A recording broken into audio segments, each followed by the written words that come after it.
खबरों में बने रहने के लिए बेल आइकन दबाइए और हाँ, फर्स्ट इंडिया को सब्सक्राइब जरूर। नमस्कार, आप देख रहे हैं जवाब तो देना पड़ेगा और आपके साथ में विजेंद्र सोलंकी। क्या वाकई में कोई जवाब देगा कि महंगाई कंट्रोल कब होगी? बहुत से गाने हमने सुने हैं, आमदनी अठन्नी खर्चा रुपया। हमने सुना है कि महंगाई डायन खाए जाता है। हमने सुना है दे दाता के नाम तुझको अल्लाह रखे।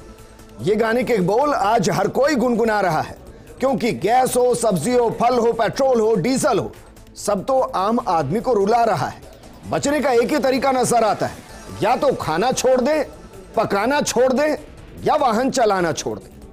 हालात यह है कि पिछले 2 साल में रसोई गैस के दाम दोगुने हो चले हैं, सब्जियों के दाम आसमान छू रहे हैं, पेट्रोल डीजल के दाम हर दिन जेब का इम्तिहान लेते हैं। और अब सोचिए, जिनकी कमर को महंगाई ने पहले ही तोड़ के रख दिया है, अब उनको आटा, दाल, चावल पर भी जीएसटी देना पड़ सकता है।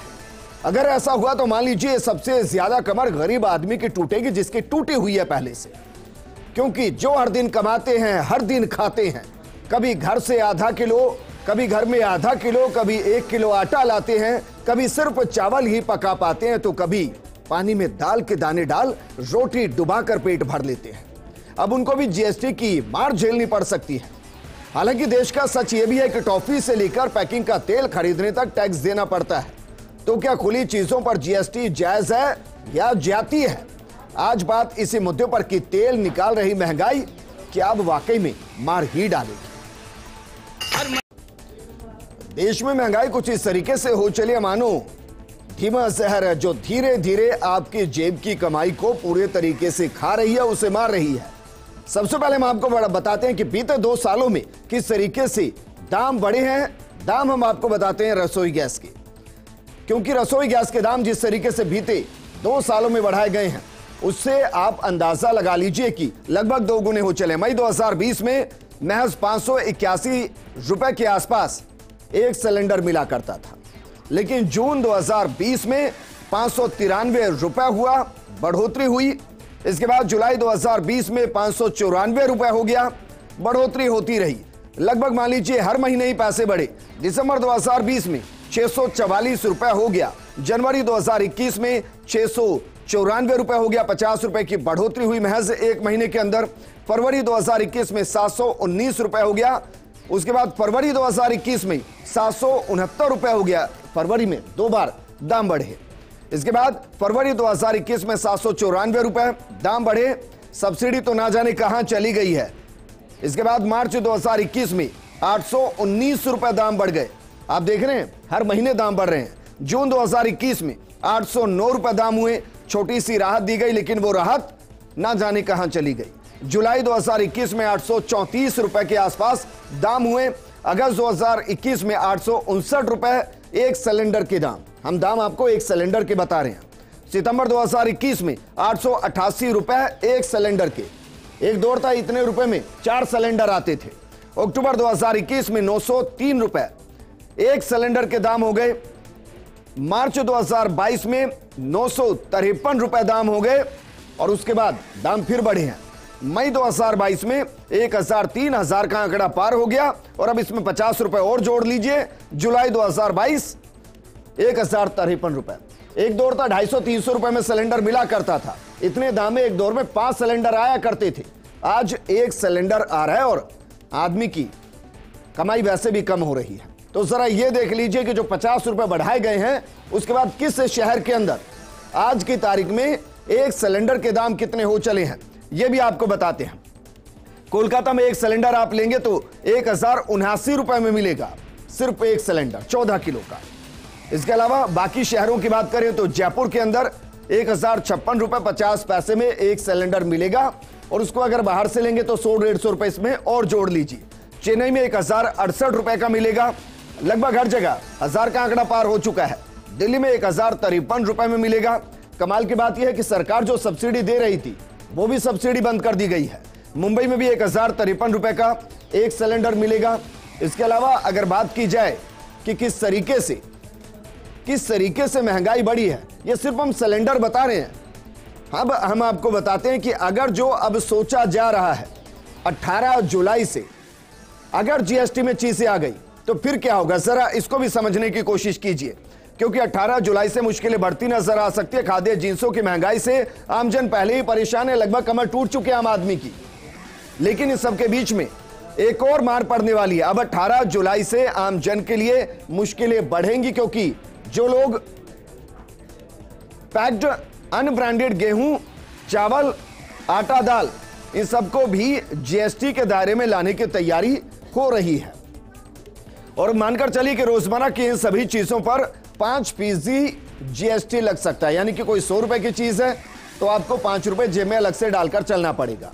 और देश की 6500 से ज्यादा दरअसल मंडियां हैं जहां हड़ताल हो सकती है, और इस फैसले के विरोध में व्यापारी आंदोलन कर सकते हैं। ये लगभग 6500 से ज्यादा मंडियों में हड़ताल हो सकती है, और अगर ऐसा हुआ तो मानकर चलिए सरकार को तो नुकसान होता ही है।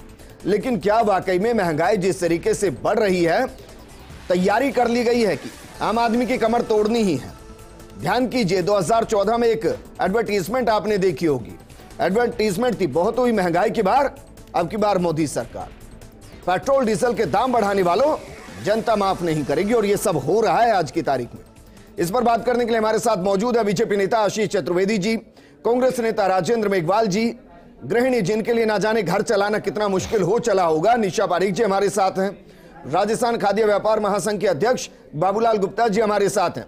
बाबूलाल गुप्ता जी, शुरुआत आपके साथ ही करना चाहूंगा। सर, खाद्यान्न जिस तरीके से महंगे हुए हैं, आदमी की जेब से तो बाहर हो चले हैं, थाली से क्या अब ऐसा लग रहा है कि थाली से भी बाहर हो जाएंगे और आम आदमी पेट भरने के लिए कैप्सूल खाना शुरू करे?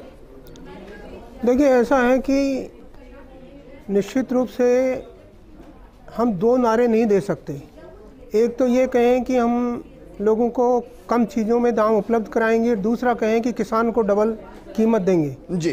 तो ये दोनों नारे एक साथ नहीं चल सकते। या तो ये तय करें कि किसान को सब्सिडी दे करके उसकी क्षतिपूर्ति की जाएगी, और उपभोक्ता को सब्सिडाइज करके और खाद्यान्न खिलाया जाएगा। परंतु दोनों ही तरीके से मेरे ख्याल से इस स्थिति में व्यवस्था बिगड़ रही है जी। और इसका कारण यही हुआ है कि आज अगर हम आटे की बात कर लें तो आटा 40 रुपये किलो से पार हो चुका है। अगर हम दालों की बात कर लें तो कोई भी 70 रुपये किलो से कम दाल नहीं है जी। अगर हम बात कर लें, समझ लीजिए कि चाय भी 400 रुपये 500 रुपये किलो से कम नहीं है।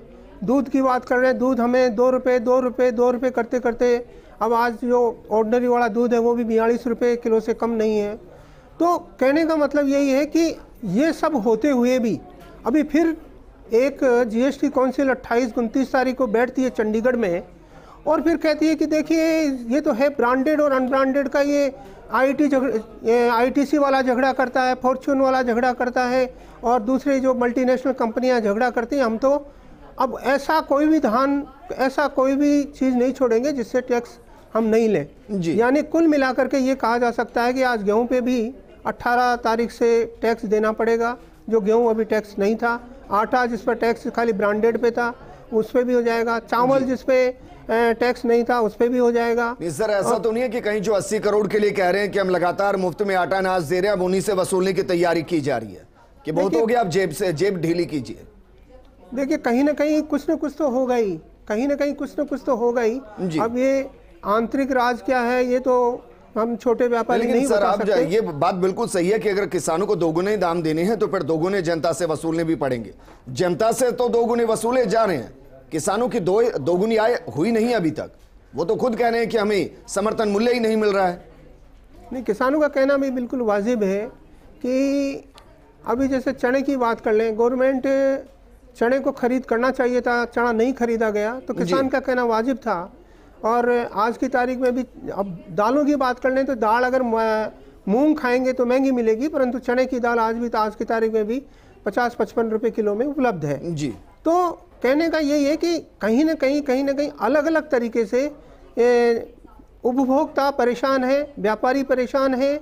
और अब ये सोचिए कि इधर से ये कोरोना आया था पूरे मैं कहता हूं कि जितनी भारत की जनता है उस पर कोरोना की मार पड़ी, तो व्यापारी भी उससे अछूता नहीं रहा, व्यापारी भी दुखी रहा, उद्योग भी दुखी रहे। मैं उनकी बात कर रहा हूं जो छोटे छोटे हैं, मैं उनकी बात नहीं कर रहा हूं जो बड़े बड़े मल्टीमिलियनर्स। एमएसएमई सेक्टर की बात कर रहे हैं। हाँ, मैं सिर्फ एमएसएमई सेक्टर की बात करता हूँ जो दुखी हुए और कैसे जैसे करके वापस से रिवाइव करने की कोशिश कर रहे हैं। यही तो समस्या, आमदनी घट गई और महंगाई बढ़ गई, आम आदमी करे तो करे क्या। आशीष चतुर्वेदी जी उज्ज्वला लेकर आए सर, बड़े जोर शोर से लेकर आए, कहे कि चूल्हा हटा देंगे और गैस ला देंगे।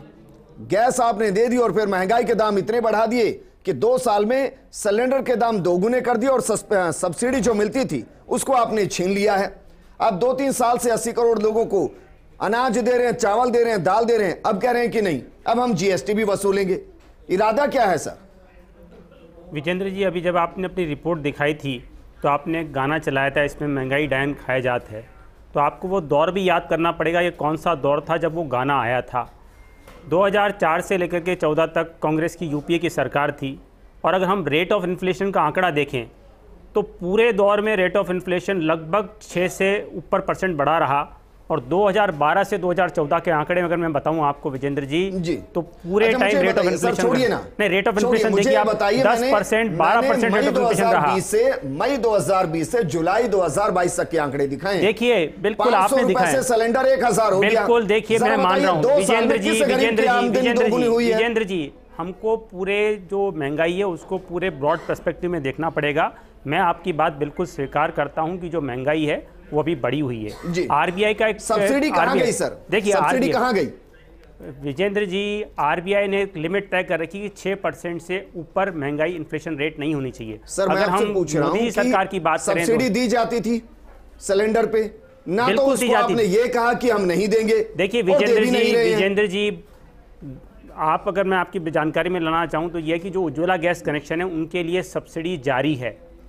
जो उज्ज्वला गैस कनेक्शन नहीं, उन्हीं को सब्सिडी नहीं मिल रही है। अदरवाइज जो उज्ज्वला कनेक्शन है 11 करोड़ लोग, उनको सर बहुत माफी के साथ मैं कह रहा हूं और बहुत जिम्मेदारी से पूछ रहा हूं, बताइए जरा अंतिम सब्सिडी कब डाली है? नहीं, सब्सिडी मिल रही है ना, अभी घोषणा की है कि उनको सब्सिडी दे रहे हैं, उनको सब्सिडाइज रेट पर ही सिलेंडर मिल रहे हैं। और आप देखिए हमारी बहुत सारी राज्य सरकारें, अगर हम उत्तर प्रदेश की बात करें तो 3-3 सिलेंडर वो फ्री दे रही हैं। अब ये तो बाकी सरकारों को तय करना पड़ेगा ना कि वो सरकारें क्यों नहीं दे रही है फ्री सिलेंडर। आप देखिए देश में विजेंद्र जी पहली बार 80 करोड़ लोगों को जो गैस सब्सिडी विजेंद्र जी देश में कब दी? विजेंद्र जी सब्सिडी खत्म कर दी है ना, मैं आप सही बोल रहे हैं। अगर हम बात करें जो सब्सिडी दी जाती थी वो सब्सिडी खत्म की जा चुकी है, लेकिन उज्ज्वला गैस कनेक्शन को सब्सिडी मिल रही है, उनकी सब्सिडी समाप्त नहीं हुई है, आप पता कर लीजिए जी। और जहां तक आप बात कर रहे हैं, आप देखिए, मैं वापस आपके पास आऊंगा। बाबूलाल जी एक लाइन में जरा बताइए सर, क्योंकि मैं तो जितनों से मिला उन्होंने कहा कि लंबा वक्त हो गया, कोरोना के दौर में होल्ड की थी, अभी तक शुरू ही नहीं की है सब्सिडी। नहीं, अभी कहाँ शुरू हुई है, मेरी बाई कल ही कह रही थी। अरे भैया आपके पास उज्ज्वला कनेक्शन थोड़ी है बाबूलाल जी। बाबूलाल मैं बाई की बात कर रहा हूँ भाई साहब, मैं बाई वो बेचारी रो रही थी कि देखो साहब ये हमको ये कह करके कनेक्शन दे दिए कि अब आपको मुफ्त में गैस मिलेगी, ये मिलेगी, और अब हमारे को वो 1000 कितने रुपए का देके गया है, और मैंने फिर उसको बाकी के पैसे दिए। मैंने कहा भाई तू अभी तो ले, गैस का तो काम चला। निशा पारिक जी जरा बताइए, मैम आप भी बहुतों के बीच में रहते होंगे जिन्होंने उज्ज्वला कनेक्शन लिए हैं, उन्होंने सिलेंडर को काट के गमले बना लिया, उनमें गैस भर रहे हैं। देखिए ये तो पुराने समय में एक कहावत सुनी जाती थी कि गधे के कान पर गाजर बांध देना, वो पूरा जीवन दौड़ता रहेगा लेकिन वो गाजर उसके मुंह में नहीं आती है। वो स्थिति है कि सिलेंडर तो दे दी गए हैं, लेकिन आज स्थिति यह है कि उसको खरीदने के लिए उन लोगों के पास में वो पैसा ही नहीं।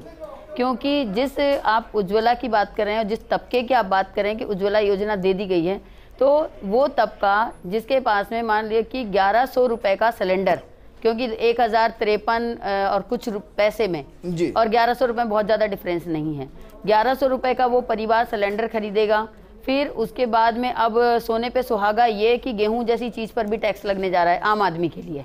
तो उस गैस पर मेरे हिसाब से माला चढ़ाकर श्रद्धांजलि दे देनी चाहिए उसको, और सरकार को ये सोचना चाहिए कि हमने केवल सिलेंडर बांट दिए, इस महंगाई की मार को पहले ही हम इतना ज़्यादा झेल रहे हैं कि गरीब आदमी के लिए बहुत ज़्यादा नहीं है, और उसके ऊपर ये कि ये सारे टैक्सेस आप लोग लगा रहे हैं। और उज्ज्वला की बात कर रहे हैं, उज्ज्वला कुछ लोगों के पास ही उस योजना का लाभ है, बाकी लोगों के पास नहीं। कि एक अंदर से एक तसल्ली उन लोगों को ये थी कि पहले कि उन्हें सब्सिडी मिल रही है, लेकिन अब वो चीज़ें भी नहीं मिल रही हैं। तो आदमी जाए तो कहाँ। एक गृहिणी होने के नाते और एक सामाजिक कार्यकर्ता होने के नाते हम निचले स्तर पर लोगों को जब देखते हैं तो उनके लिए खाने में प्लेट के अंदर पूरी तरह रोटी आना भी मुश्किल हो गया है, क्योंकि एक तो रोजगार नहीं है, व्यापार नहीं है, जिसकी वजह से उनको 2 वक्त की रोटी जुटाना भी मुश्किल हो गया है। और अब ज्यादा ये परेशानियां जैसे जैसे बढ़ती चली जा रही हैं कि गैस सिलेंडर जैसे सिलेंडर खत्म होने लगता 2 साल है। में तो आए गरीबों की सबकी दोगुनी हो गई होगी ना, क्योंकि दाम तो बढ़ ही गए हैं। बिल्कुल दाम बढ़ गए हैं, आप बिल्कुल सही कह रहे हैं। सिलेंडरों के दाम बहुत ज्यादा बढ़ गए हैं, लेकिन उनकी जो आय है वो मेरे हिसाब से जितनी थी उससे कहीं ना कहीं नीचे ही आई होगी। लेकिन बढ़ने का कोई काम नहीं, तो सरकार को ये देखना चाहिए कि हम सरकार मतलब देख रही है ना, आप कह रही है कि आटा दाल भी खरीद के दिखाओ बिना जीएसटी के। बिल्कुल सही बात है। जैसा आपने कहा कि वो पानी के अंदर दाल डाल के और केवल एहसास कर लेगा परिवार कि हम खाना खा रहे हैं, लेकिन ऐसा नहीं है। सरकार को ये देखना चाहिए कि स्थितियां कितनी खराब हैं। कांग्रेस क्या वाकई में इस पूरे मुद्दे की गंभीरता को समझ पा रही है कि किस तरीके से आम आदमी की कमर को तोड़ा जा रहा है? बतौर विपक्ष अगर महंगाई के मुद्दे पर आप जनता को अपने साथ खड़े ना कर पाए तो सर फिर अफसोस होता है कहते हुए कि विपक्ष कमजोर है। देखिए सर, जहाँ तक इस देश के अंदर महंगाई की बात है तो मैं आपको ये बता दूं कि 2022-23 का जो बजट आया था उसके अंदर विशेषज्ञों ने कहा था कि कोई मैकेनिज्म नहीं है महंगाई को नियंत्रित करने का, जबकि इस देश के अंदर इस वित्त वर्ष के अंदर सबसे ज़्यादा रेवेन्यू कलेक्शन हुआ था डायरेक्ट टैक्सेस से, इनडायरेक्ट टैक्सेस से। उसके बावजूद मैं फिर बता दूं आपको 97% लोगों की आबादी घट गई, मतलब आय घट गई, और 23 करोड़ लोग गरीबी की रेखा के नीचे चले गए। अरे मोदी जी नारा दे के आए थे, बहुत हुई महंगाई की मार, अब की बार मोदी सरकार, और क्या कहते थे, अच्छे दिन आने वाले हैं। किसके अच्छे दिन आए? अच्छे दिन सिर्फ 2 लोगों के आए, उसके अलावा 97% आबादी की आय घट गई। और हम लगातार ये बात कर रहे हैं, इंश्योरेंस के ऊपर 18% जीएसटी, हेल्थ इंश्योरेंस के ऊपर 18% जीएसटी और 1.5% जीएसटी आपके डायमंड के ऊपर। अरे किसका भला करना चाहते हो? रेलवे का मिनिमम टिकट 30 रुपए का कर दिया। डीजल का क्या भाव, पेट्रोल का क्या भाव, रसोई गैस का क्या भाव? आज रसोई गैस के ऊपर 50 रुपए बढ़े हैं। पिछले 3 महीनों के अंदर 153 रुपए बढ़े। कांग्रेस लगातार इन बातों को उठा रही है। राजस्थान के अंदर महंगाई को लेकर सबसे बड़ी रैली राजस्थान में हुई थी। तो आप ये, हम राजस्थान में सत्ता में हैं, लेकिन फिर भी हमने इस केंद्र सरकार के विरुद्ध सबसे ज्यादा आंदोलन किए हैं और जनता को हम जगा रहे हैं। लेकिन दुर्भाग्य से यहां पर जो मुद्दा या जो नैरेटिव होना चाहिए, मतलब हिंदू मुसलमान का कर दिया, पाकिस्तान का कर दिया, ये कर दिया, महंगाई के मार से लोग मर रहे हैं बुरी तरीके से, लेकिन किसी का कोई सुनने वाला नहीं है। आज आपने बताया, जब वित्त मंत्री थे जिस वक्त इस देश में जीएसटी लागू किया गया, और स्वर्गीय अरुण जेटली जी जो अभी इस दुनिया में नहीं है, उन्होंने कहा था कि आम उपभोक्ता की चीजों पर जीएसटी नहीं आएगा, जीएसटी के दायरे में नहीं आएगी। क्यों वो इस बात का संसद के अंदर जो बयान दिया गया था उसके ऊपर ये उलटकर कर रहे हैं, और आज 85% आबादी के ऊपर इसकी मार पड़ेगी। और ये मैं फिर बता दूं आपको, ये लोग क्या करना चाहते हैं? ये लोग सिर्फ और सिर्फ इस रिटेल सेक्टर के अंदर, एफएमसीजी के अंदर और तमाम सेक्टर, चाहे सीमेंट सेक्टर हो, चाहे कोल सेक्टर हो, चाहे पेट्रोलियम सेक्टर हो, सब पे एकाधिकार, सिर्फ और सिर्फ 2 लोगों का एकाधिकार करना चाहते हैं। छोटा आदमी कर रहा हूं, नहीं, दाल सीमेंट से थोड़ी, सर मेरी बात सुन लीजिए, दाल रोटी आपके रिटेल सेक्टर में आती है। आप जो रिलायंस से या उससे लेने जाते हो, रिटेल के अंदर खरीदते हो, वो छोटे व्यापारियों को, बाबूलाल जी बैठे, इनसे पूछ लीजिए, छोटा व्यापारी सड़क पर आ जाएगा। मैं कहता हूं जीएसटी लगने के बाद सड़क पर आया, और अब ये जो फैसला लगेगा ना, उसके बाद तो उसके घर के बिस्तर बोरी बिक जाएंगे। और आज अगर ये देश नहीं चेता, हम सबकी जिम्मेदारी है, मीडिया की जिम्मेदारी है, और विपक्ष के रूप में जनता को भी आक्रोशित होना पड़ेगा और मोदी जी से पूछना पड़ेगा। वो कहते थे ना मित्रों, तो मित्रों मतलब वो 2 मित्री हैं, देश के लिए वो बात नहीं करते थे। आज फल सब्जी कुछ भी, दही, पैकेज वाला, पैकेज, प्री लेबल्ड, सारे के सारी चीजें महंगी कर दी। अरे भाई आप बताइए ना, आप इस देश के अंदर क्या करना चाहते हो? 2 नारे और भी जोर से गूंजे थे, एक था मेक इन इंडिया और दूसरा था एमएसएमई का शेर। सर दोनों बर्बाद हो रहे हैं।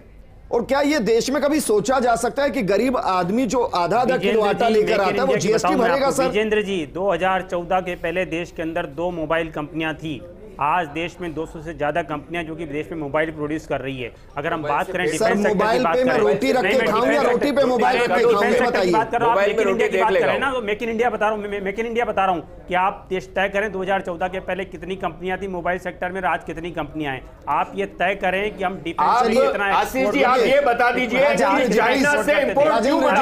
चाइना से इंपोर्ट क्यों बढ़ा? मैं बता रहा हूं 2 अरब से ज्यादा इंपोर्ट बढ़ा है। दिसंबर में देखिए ना, आप लाल आंखें दिखाने की बात करते थे और चाइना के साथ मुद्दे आशीष जी, आशीष जी, आशीष जी, आशीष जी, जनता को। राजेंद्र जी रुकिए ना। आशीष जी, आप 2014 से पहले की बात करें ना सर। सर सुनिए जरा, आप 2014 से पहले की बात करें ना। आप मुझे बताइए 2014 से पहले 2013 में हिंदुस्तान वैश्विक स्तर पर हंगर इंडेक्स में कहां था और 2022 में हंगर इंडेक्स में कहां खड़ा है, बताइए जरा। विजेंद्र जी अभी राजेंद्र जी बोल रहे थे, राजेंद्र जी आप सुनते नहीं। देखिए विजेंद्र जी आपने प्रश्न किसे पूछा है? विजेंद्र जी कांग्रेस के लोग ऐसा ही करते हैं। विजेंद्र जी सुनने नहीं देते, ये चाहते नहीं जब तक सच पहुंचे। सर रुकिए ना, विजेंद्र जी समस्या क्या है कांग्रेस के साथ? नहीं मैं छोड़िए ना, मेरे सवाल का जवाब दीजिए। आज हिंदुस्तान हंगर इंडेक्स में कहां खड़ा है सर, बताइए। विजेंद्र जी कांग्रेस के साथ समस्या ये है कि वो चिल्ला कर जनता तक सही बात पहुंचा रहे। सुनिए तो सही। अरे आपके नेता आए थे ना दिसंबर में, अरे आपके नेता दिसंबर में क्या बोला महंगाई में, बताइए ना। अरे महंगाई में क्या बोला, कितने वर्ड यूज किया उन्होंने? अरे दिसंबर में आपने रैली की थी ना जयपुर में, महंगाई पे क्या बोला बताइए ना। अरे बताइए, अरे आप अपने नेता को समझाइए ना, मुझे क्या समझा रहे हैं? और आप पेट्रोल, आपने एक वर्ड बोला महंगाई पे और हिंदू तो आपने 32 महीने बोल 32 वर्ड बोले हैं। अरे आपके नेता को समझाइए आप। अरे समझाइए ना उसको समझाइए ना अपने नेता को। प्रधानमंत्री है वो देश के, अरे आपके अपने नेता को समझाइए, राहुल गांधी को आदमी का भला करने के लिए नहीं बेटा, क्या बोला अंबानी और अडानी का घर भरेंगे क्या और आम आदमी को लूटेंगे। राजेंद्र जी इतना जोश तो राजेंद्र जी रुकिए ना प्लीज। निशा बारिक जी, निशा बारिक जी आप बोलिए ना। मैम वैश्विक स्तर पर क्या चल रहा है, रुकिए ना, दोनों रुकिए। राजेंद्र मेघवाल जी रुकिए ना सर। निशा बारिक जी, वैश्विक स्तर पर क्या चल रहा होता है ना मैम, उसका उस गरीब आदमी से कोई लेना देना नहीं है जो दिन भर मजदूरी करता है और रात को अपने घर खाना लाता है, पेट भरता है, बच्चों का भरता है और सुबह फिर मजदूरी पर निकल जाता है। बिल्कुल उसका कोई लेना देना नहीं कि रूस और यूक्रेन की जंग में क्या चल रहा है। उन्हें कोई मतलब मैं आपसे जानना चाह रहा हूं, बीते 2-4 सालों के अंदर क्या कभी गरीब आदमी ने एहसास किया है कि चलिए उनके बारे में सोचा जा रहा है, उनको रोजगार दिया जा रहा है, उनको सस्ता आटा दाल अनाज दिया जा रहा है और उनके बारे में यह सोचा जा रहा है कि महंगाई को कंट्रोल करें नहीं तो ये मर जाएंगे। देखिए महंगाई को कंट्रोल करने वाली बात तो शायद पहली चीज तो कमर कोरोना ने तोड़ दी, उसके बाद में महंगाई ने तोड़ दी। जहां 2020 में सिलेंडर हम ले रहे थे लगभग 550-600 के आसपास का और वो 2022 में आते हुए डबल कीमत का हो गया, शायद डबल से भी ऊपर ही चला गया है। तो ये एक महंगाई की मार। महीने में 2 बार आप दूध के दाम बढ़ा देते हैं, सब्जियां इस तरीके से हो गई कि थाली में आना मुश्किल हो गया है, आटा दाल चावल चीनी हर चीज महंगी है, तो और गरीब आदमी के लिए रोजगार है नहीं, तो आखिर जिए कैसे और परिवार को पाले तो कैसे पाले? फाइनल कमेंट मैं आपसे चाहूंगा, क्या वर्तमान स्थिति ये है कि किसी को मुफ्त कुछ नहीं, किसी को राहत कुछ नहीं, कमाना पड़ेगा और कमा नहीं सकते हैं तो भुगतिए? देखिए बिल्कुल सही है आपका कहना, क्योंकि ये बात बता रहे थे कि कोरोना के जो ट्रेडर पिटा, इंडस्ट्री पिटी और उसका खामियाजा पूरे देश ने भुगता। ऐसा नहीं है, लेकिन आपके बेरोजगारी बढ़ी, सोचना चाहिए था कि कुछ तो जनता को राहत देते। बेरोजगारी बढ़ी, अरे जनता को राहत मिल रही है। आप देखिए तो इसलिए खाद्यान्न मिल रहा है फ्री में, आप देखिए देश में, आप देखिए ना, आप जाकर देखिए खरीदना पड़ता है। अभी रिपोर्ट आई है विजेंद्र जी, अभी रिपोर्ट आई है IMF ने कहा कि देश के अंदर चरम गरीबी लगभग समाप्त हो गई है। शुक्रिया हमारे साथ जुड़ने के लिए। एक कहावत मैंने कहानी बचपन में सुनी थी, आपको सुनाता हूं। दरअसल एक गरीब माँ थी, 4 बच्चे थे, रात को भूखे थे, माँ के पास खाने के लिए कुछ नहीं, खिलाने के लिए कुछ नहीं, बच्चे बार बार खाना मांग रहे थे। माँ ने क्या किया, कुछ कंकड़ उठाए, बर्तन में रखे और चूल्हे पर लगा दिए। बच्चे आवाज सुनकर सो गए, लगा कि माँ कुछ पका रही है, लेकिन माँ भी जानती थी हकीकत क्या है। और देश के अंदर की हकीकत वर्तमान स्थिति में कुछ ऐसी ही हो चली है कि जिस पर पकाना है वो सिलेंडर हाथ से बाहर निकल चुका है और जो पकना है वो भी हाथ से बाहर हो चला है। अब क्या तो गरीब आदमी पकाए और किस पर पकाए, ये अपने आप में एक बड़ा सवाल हो चला है। इस बुलेटिन में फिलहाल इतना ही, लेकिन आप बने रहिए फर्स्ट इंडिया के साथ। नमस्कार।